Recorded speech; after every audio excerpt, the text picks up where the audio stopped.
Monsieur, pourriez-vous, s'il vous plaît, faire tout votre possible pour que Monsieur Rodin ne vienne pas me voir mardi? Après avoir créé le spectacle Les Mains de Camille en résidence à Equinox en 2012, la compagnie Les Anges au plafond revient à Châteauroux pour finaliser sa deuxième création, consacrée à la vie de Camille Claudel. De son arrivée dans le Paris des années 1900 à son internement, Du rêve que fut ma vie retrace l'intimité de cet artiste de génie au travers de ses échanges épistolaires. L'idée, c'était de raconter la trajectoire d'une vie avec uniquement les écrits, voilà, les correspondances, c'est-à-dire les courriers qu'elle a reçus, mais qui ont été en grande partie perdus suite à ses déménagements et puis au fait qu'elle ait été internée pendant 30 ans dans un asile psychiatrique. Par contre, on a retrouvé beaucoup de courriers qu'elle a, elle, écrits, mais disséminés un peu partout dans le monde.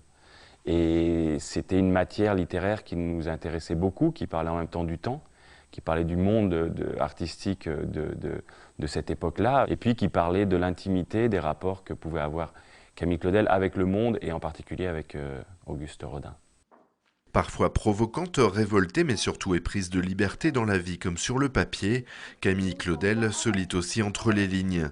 25 ans séparent l'élève de son maître, mais la passion qui les unit dépasse les codes et mœurs de l'époque. Au début, la relation n'est pas du tout équilibrée. Et puis, il y a deux êtres comme deux âmes sœurs qui se retrouvent. Et là, ça abolit toutes les frontières, en fait. Et finalement, il y a une relation passionnelle entre eux, d'artiste à artiste, de sculpteur à créateur, enfin. Et le dialogue est très riche. Et c'est ce qu'on a voulu montrer dans ce spectacle. C'est avant tout un dialogue artistique doublé d'un dialogue amoureux. Et les deux, sans cesse, se croisent.